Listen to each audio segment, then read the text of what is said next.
Estamos recebendo o defensor público geral Oleno Matos para conversar com a gente sobre essa decisão da Justiça que beneficia aí muita gente que está aguardando ser convocado para esse concurso, que já fez inclusive academia, já se preparou, recebeu as primeiras informações e treinamentos, está só aguardando ser chamado para poder trabalhar.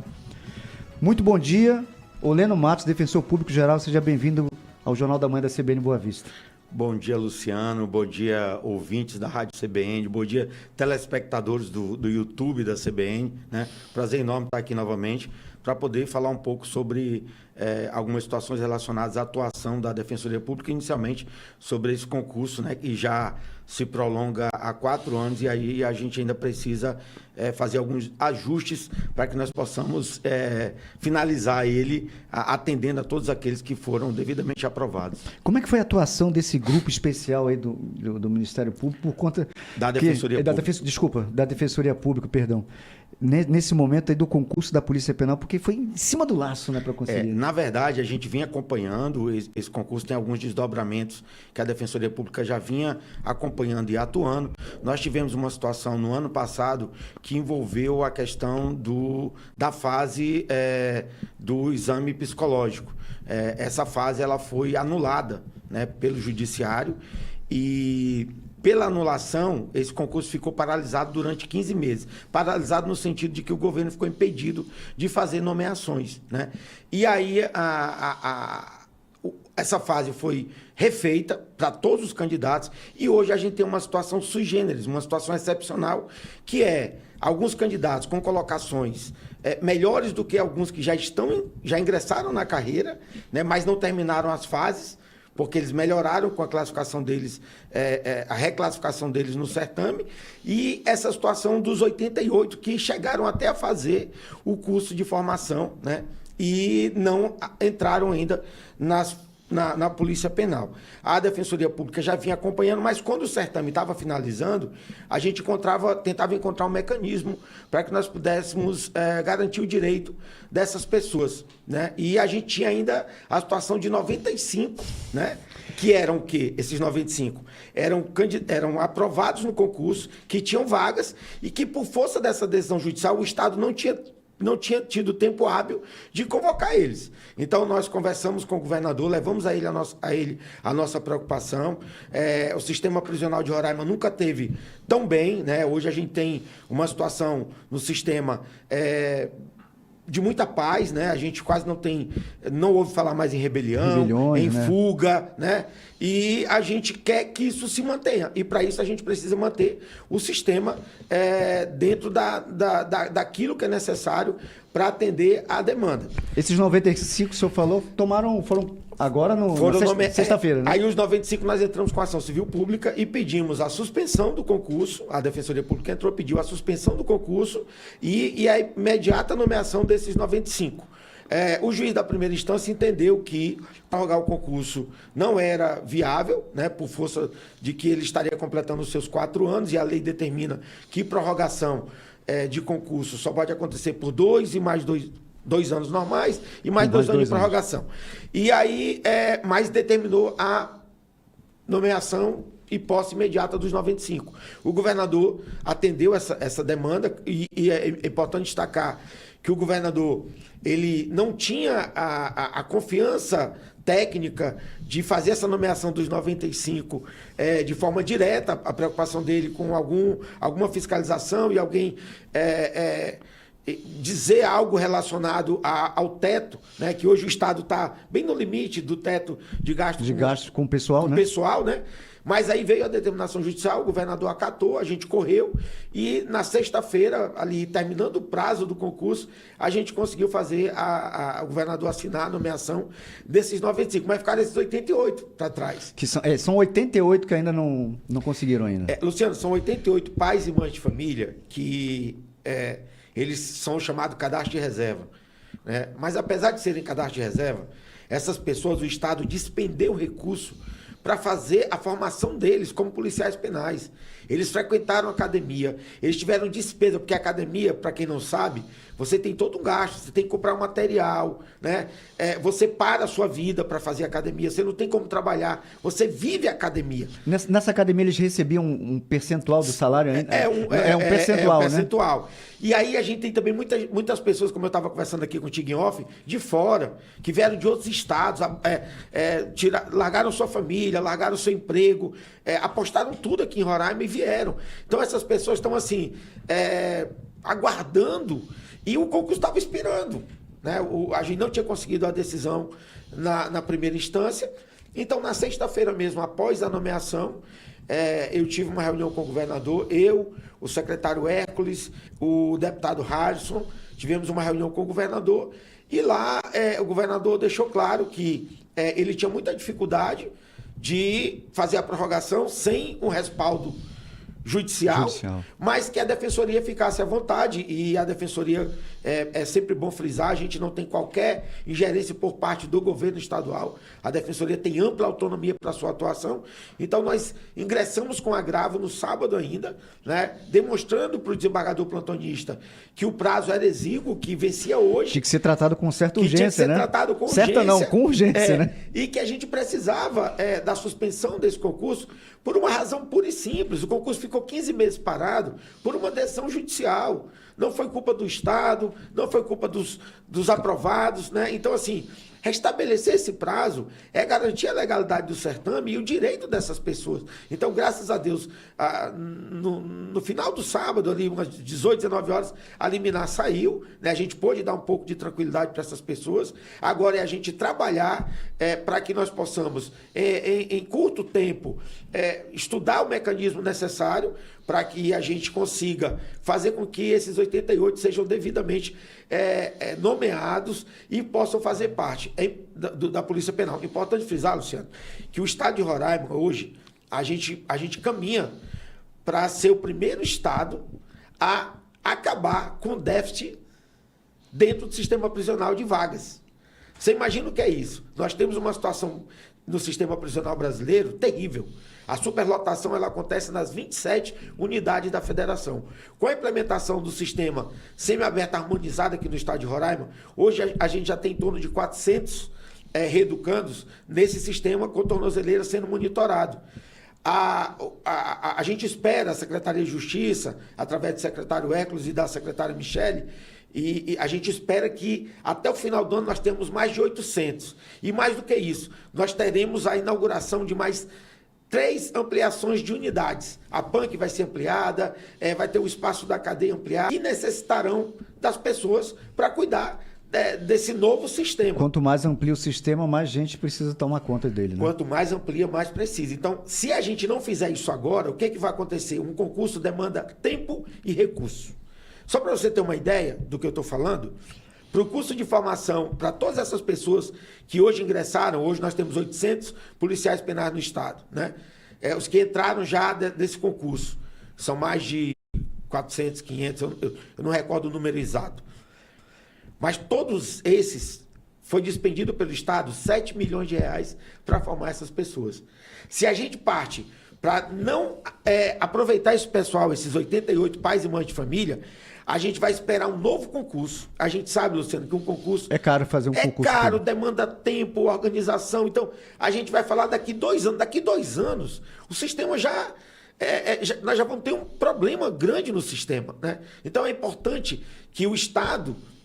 que o Estado como um todo, Defensoria Pública, Ministério Público, Tribunal de Justiça, o próprio governo do Estado, através das secretarias, intentem um projeto de finalizar esse concurso com a convocação desses 88. É importante também frisar que no meio do caminho desse concurso, nós temos também aqueles que, por força de decisão judicial da primeira instância, que é a primeira decisão, são os que ficaram de fazer novas fases, né? Então é importante esclarecer. Tem gente que está meio, vamos dizer assim, meio que fora de período, né? Devia estar lá na frente, está atrás de outras pessoas porque ficaram reprovados no exame psicológico inicial. No segundo, eles foram aprovados e deixaram de fazer todas as demais etapas. A Justiça determinou que o Estado faça as fases dessas pessoas para que elas possam estar aptas a ingressar. Então, essas pessoas também, eu quero frisar a eles que a Defensoria Pública não está deixando eles de lado. É porque a decisão da primeira instância já atende a demanda deles, né? Então, hoje, o Estado já está obrigado a planejar como vai fazer essas fases posteriores desses que são em torno de 23, 24 aprovados que precisam terminar as fases. Então, assim, é um concurso que o Estado pode absorver todos de forma plena, né? E trazer uma maior segurança ao sistema e à população, porque o sistema carcerário seguro é segurança para nós aqui fora. E eu quero aqui deixar meus parabéns à atual gestão da Secretaria de Justiça e Cidadania, na pessoa do secretário Hércules e da secretária Michele, pelo trabalho que vem fazendo, a relação com a Defensoria Pública. Então, a gente nunca teve tanta paz dentro do sistema, Luciano, e verdadeiramente aquilo que a Lei de Execução Penal determina, que é a gente tratar aquele cara que está lá cumprindo sua pena para a sociedade como reeducando, como alguém que nós vamos cuidar para ele voltar para a sociedade habilitado para conviver com a gente, né? De forma tranquila. Como é que a Defensoria vem acompanhando, já pegando esse gancho que o senhor está falando agora, como é que a Defensoria vem acompanhando todo esse sistema prisional, o atendimento a esses reeducandos, todo esse processo? A gente tem, Luciano, acompanhado muito de perto, né? Muito de perto mesmo. Nós nunca tivemos uma relação tão próxima da Secretaria de Justiça e Cidadania. Um exemplo disso é o projeto que a gente tem, o Liberdade Conectada, que ele é executado através de recursos do Ministério da Justiça, onde nós temos um acompanhamento real, em tempo real, de todos aqueles que ingressam no sistema, sejam eles assistidos pela Defensoria ou por advogado particular. Então, a pessoa ingressou no sistema, a Defensoria já tem acesso, a gente já tem o cadastro, a gente já acompanha aquela pessoa e a gente pode... Não acontece mais, Luciano, aquela história de dizer que alguém foi preso e esqueceram ele dentro do sistema. É isso que eu ia perguntar. Ainda existe aquela coisa, ó, tá preso, mas já tinha que ter saído. Não, tem isso? Não existe, porque a Defensoria acompanha, em caso que ele tenha advogado particular, por exemplo, na audiência de custódia, e depois o advogado, porque acontece muito isso, a família contrata o advogado para audiência de custódia, depois não paga o advogado para acompanhar o processo, o advogado... Se afasta. Porque ele só foi contratado para aquela audiência, então ele sai. A gente já verifica, se for o caso, a gente faz a atuação dele como Defensoria, defendendo os interesses dele, ou como custos vulneráveis, que é uma forma da Defensoria atender os vulneráveis, que é uma posição já consagrada no STF, e a Defensoria tem feito essa atuação, principalmente em situações que a gente precisa demandar coletivamente. A gente não tem como individualizar, né? Aí a gente faz a atuação coletiva até daqueles que têm advogado particular. Outra situação que é importante destacar é o sistema semiaberto harmonizado, que já foi falado aqui na CBN. A gente tem na LEP o semiaberto, mas a verdade é que no país o semiaberto não colou. Como a gente fala no linguajar popular, não colou. Não se criam vagas para o semiaberto. Então, o que acontece hoje, na grande maioria das vezes? As pessoas cumprem pena em regime mais oneroso, que é o fechado. E isso está errado, né? Nós temos doutrina, jurisprudência pacífica no sentido de que ele tem que cumprir a pena no regime menos doloroso, né? Melhor para ele. Então, alguns estados criaram a figura do regime semiaberto harmonizado. Com a implementação da tornozeleira, a gente pode hoje, nós temos hoje um centro de operação através da Sejuc, Luciano, que a gente monitora todos eles.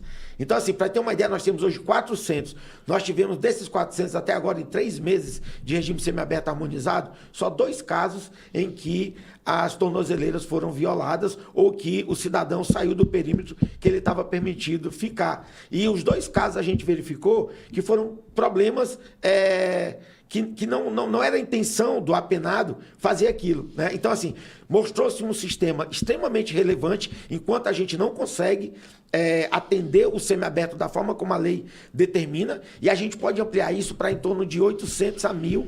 Isso que eu ia perguntar ao senhor, 800 a 1.000, como é que a gente vai... Tem estrutura para monitorar todos eles? O sistema é fantástico, Luciano, o sistema é fantástico, inclusive eu convido a CBN a ir até a Sejuc fazer uma matéria sobre o sistema, até para dar tranquilidade à sociedade. Porque quando a gente fala, o cara está preso... Eu só compreendo. Você fala, tem 800 que estão... A história da saidinha, ele saiu para roubar, saiu para cometer crime.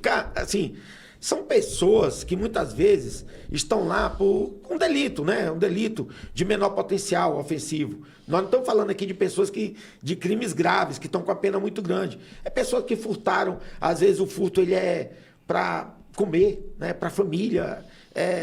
Às vezes não é também, mas o cara mostra que tem uma índole que quer se ressocializar, que quer buscar de novo convívio em paz com a sociedade. Então, essas pessoas a gente dá essa chance.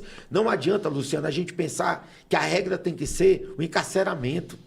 Se a gente encarcerar e deixar eles lá como animais, como pessoas que não têm direitos, sem garantia de nada, essas pessoas saem de lá mais revoltadas. E é uma forma da gente facilitar com que o crime organizado comande lá dentro. Então a gente está tratando, graças a Deus, a Secretaria de Justiça hoje dá uma atenção à Defensoria Pública, a gente tem feito casamento coletivo, vamos fazer agora, está aí, está aberta as inscrições, vamos fazer o casamento coletivo de novo sistema prisional, a gente traz pai para dentro do sistema, as mulheres que querem casar com seus namorados, seus companheiros, a gente vai lá, casa na PANC, casa na cadeia feminina, casa em Rorainópolis, vamos fazer até o final do ano o novo casamento. Então, assim, a gente quer realmente dar uma tranquilidade maior para a sociedade. Eu quero que a sociedade entenda que a gente não, quando você fala, a Defensoria Pública quer cuidar de bandido, né, dar direitos humanos a bandido. Não, gente, a gente quer ressocializar, a gente quer trazer a tranquilidade para a nossa sociedade, porque não adianta somente encarcerar, brutalizar e a pessoa sair de lá pior do que entrou.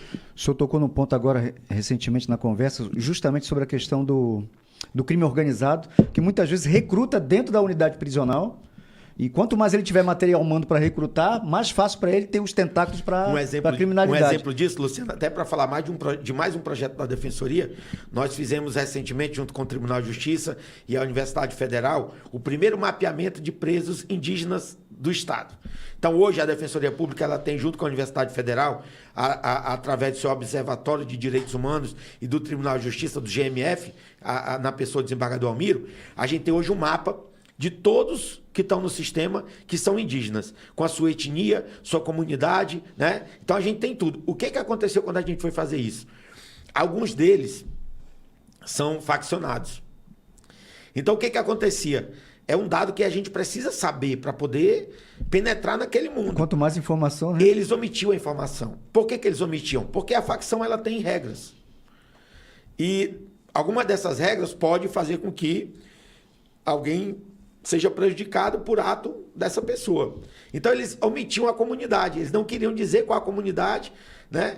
E nem dizer que eram faccionados. Então, a gente teve uma dificuldade para você ver como que o sistema precisa ter uma atenção, né? Porque é uma realidade, não adianta a gente fechar os olhos e dizer, por exemplo, eu moro no São Vicente. Eu moro no São Vicente, é quase centro, lá é a maior paz. Não é a maior paz, lá quem comanda o crime organizado é uma facção venezuelana, né? Na porta da minha casa, eu já tive 3 assassinatos. Na porta da minha casa, ao lado do Hotel Três Nações. Inclusive, a polícia precisou das minhas imagens da minha casa para poder tentar identificar os assassinos. Então, assim, é uma realidade que a gente precisa enfrentar e a gente está tentando. Tanto a Defensoria quanto o Governo do Estado, Ministério Público, Tribunal de Justiça, e criando esses mecanismos de fazer com que a lei de execução penal seja efetivamente cumprida. São 8h56, a gente tinha dito que a gente ia conversar um outro assunto, que a conversa é extensa. Como depois tem um giro regional e tudo mais, a gente vai perder o time um pouquinho, então a gente vai finalizando para a gente trazer o outro assunto aqui, que é uma coletânea de legislações de pessoa com deficiência. É uma organização de leis nacionais, estaduais e municipais que a Defensoria juntou tudo isso para prestar esse serviço. Sim. Fala um pouquinho para a gente sobre isso. Nós temos a Escola Superior da Defensoria que faz esse trabalho, né, muito forte de educação em direitos. E aí eu dei a ideia para a escola para que nós pudéssemos iniciar. A gente tem a coletânea da Defensoria, é a primeira coletânea, tem as principais legislações da Defensoria Pública do Estado de Roraima, e eu dei a ideia da gente trabalhar tomos, né, volumes de coletâneas de políticas específicas. E começamos com a política da pessoa com deficiência, né, juntamente com o Conselho Estadual de Direito da Pessoa com Deficiência. Então, nós passamos 3 meses trabalhando a coleta dessas leis, e essa é interessante esse projeto, porque a gente pensou, e às vezes, Luciano, a gente falha em não atender todas as deficiências, né? Então a gente teve muito cuidado para que ser mais amplo possível, né? Então a nossa coletânea, ela tem QR Code. Quem tem problema de visual, deficiência visual, tem acessibilidade, né? E para poder ter acesso, para poder ter esse material, como é que faz?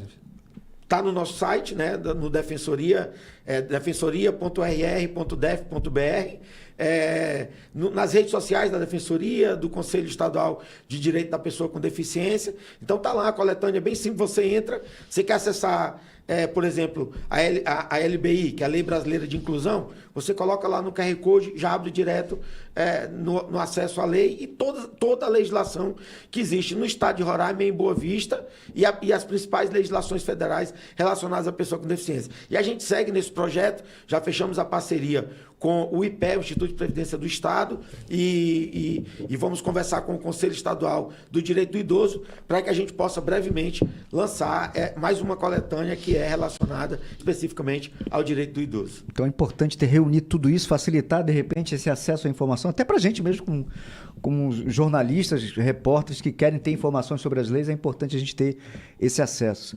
Conversei com o Defensor Público Geral, Oleno Matos, a conversa aqui, ir embora, né, gente? Pode me dar um minuto, Luciano? Só para me finalizar?